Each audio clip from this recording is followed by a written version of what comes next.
Okay, so this is why they came to J. Marion Sims, and let's take a look at why they thought this was all okay. And it has to do with pathologizing race.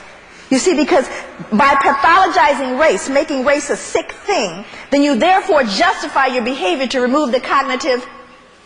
Yes, you're listening. That's right. You got to remove that dissonance. So now, their first pathological symptom was their primary racial characteristic, their skin color. In a medical world that categorized life as either normal or pathological, which is dichotomous thinking, people of the African diaspora were continually condemned to the category of pathological, their abnormal skin color serving as a foil for normal white skin. Pathological causes for this condition were concocted in order to explain its prevalence. In other words, how come there's so many of these black people if it's a pathological thing? Here is what the favorite theory that arose out of the scientific medical journals. These people, the skin color and attendant physiognomy of the black, are the result of congenital leprosy. They decided that's what's wrong. If you're black out there, you got congenital leprosy. That's why you're black. Such medical arguments in collusion with racist and stereotypic scientific and cultural explanations provided the grounds for differential treatment. Now, second pathological symptom. The second symptom was gender. Black females who were perceived to be irreligious, lustful, and immoderate. Well, my God, that is really convenient. Here is the proof. Their protruding buttocks and genitals were offered as physical evidence of their pathology. Anybody with a big butt? Then it gets a little deeper. This is one where I just really I couldn't believe this one. And some people have heard about this particular symptom. Samuel Cartwright argued, this was a 19th century physician, that two particular forms of mental illness caused by nerve disorders were prevalent among slaves. One was drapetomania, which was diagnosable by one single symptom: the uncontrollable urge to escape from slavery. They pathologized not wanting to be a slave. Pathologizing. Then there was a second one, dysesthesia aethiopica, which revealed many symptoms: destroying property on the plantation, being disobedient, and talking back. What I'm saying here is that you have to pathologize. We're talking about journals have been written about this, all to justify the behavior of what they did to remove the dissonance. So more seriously, when we begin to look at the nature of the injury, y'all are all free. But I want you to take a look at what happened and what I mean by transgenerational impact. Transgenerational. Moving along a continuum. Generational trauma. If you are a slave mother,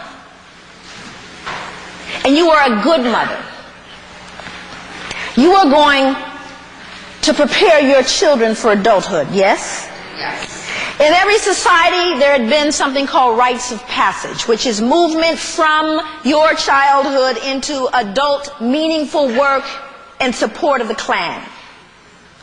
Rites of passage. We have now adopted the term adolescence, which is a European term, by the way. It was developed in Europe, which now gives young people permission to lose their minds. We just say, oh yeah, they're adolescent. Not in my house. I guess they just didn't get to be adolescent in my house. But we did then began to give them permission to be insane during that period. But before that, we had rites of passage. And if I'm a slave mother and I'm a good mother, I am going to prepare my daughter to be raped. Come on now, I'm not going to let my little girl walk into that blind, am I? Not as a good mother. I wouldn't do that to her, so I'm going to say, baby, and I'm not going to wait till she's 18, assuming it's going to start then. I got to pull her out at 8, 9, and 10 and say, baby, here is what's going to happen to you. Here is what he may or may not do to you, and this is what you might want to do to make it hurt less, and baby, don't scream, because it may make it worse for you. And baby, they come, and I don't know if it's going to be one or two or a group of them, and I don't know how many times, but surely they're coming, baby. This is what they will do to you. If I'm a good mother, I will prepare my daughter for pathology. And when that night comes, when they come to wrestle her away, her father stands next to me, helpless, as she begs him to help her. But y'all are free. And what we have to understand is the nature of that injury. What it did to emasculate the father. For a mother to prepare her daughter for something she could not humanly think was okay for her. And then she had her own traumas. And remember, mama hypervigilant. And daddy has got outbursts of violence because he never got a chance to heal from his injuries. So then they say, but y'all were free.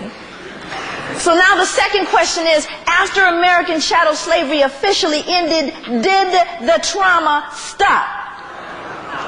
So not only did you're not getting healing from the original trauma, the traumas continued. Yes, I don't want to make it up. Am I telling the truth? Okay, well, let me go back to history in case folks, do you know who Emmett Till was? Was that during slavery? It was not, but let's go back and look at what happened directly after slavery, because directly after slavery officially ended, meaning someone crossed the T and dotted the I, do you think they stopped enslaving us? No. So you had something called peonage. You can do the research. Peonage means the unlawful selling of slaves back into slavery. So there was a fair number that said, I don't care what you say, I'm going to keep my slaves. And then when they got broken down and caught, they moved to the next level. They said, well, you know, we can't re-enslave. You know, but we're going to develop some codes. We're going to make it so there is nowhere for them to go. So that means that if you enter this city and unless you work for a white person and they've signed off, you better not be here. You have no place to be unless someone white is being taken care of by you. And then they said, well, we can't do that anymore. Lord. Well, can't we lease them? So that's when we created something called convict lease. If you want to know where the original overrepresentation of black people in the criminal justice system began, it began with the convict lease laws. So now they're saying, well, can't we lease them? Well, in order to lease them, they got to be in jail, don't they? So now we've got to figure out how to get them in mass in jail. My God, did you look at a white woman? No, get 100 years of lynching so you can understand the kinds of things they were arrested for. So now we have all of these chain gangs, and 25% of them died while under convict lease because there was no protection for them. But y'all are free.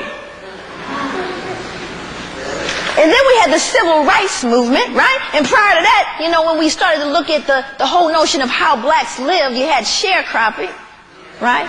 But they didn't really share, did they? So when we start looking at that, you became, it's basically indentured servitude, only worse. And then we said, well, separate but equal. And truth be told, during separate but equal, you know, that's when, you know, the Klan arose and Reconstruction, all those things began to happen. You look at that whole notion of what happened to us. The promise of freedom. And during segregation, actually, we were doing quite well. You know why? Because we had to depend on one another. We had to get beyond the lack of trust we had because we were all we had. And so you were the banker I went to. And you were the school I brought my children to. And you were the hairdresser. And that's who you were for me. You were my community. You were my tribe. And we economically blossomed. Tulsa, Black Wall Street. And what they did when we prospered was they leveled us. And I know that people, you know, tied a ribbon on because they said the worst disaster on American soil, the act of violence, was the Oklahoma bombing.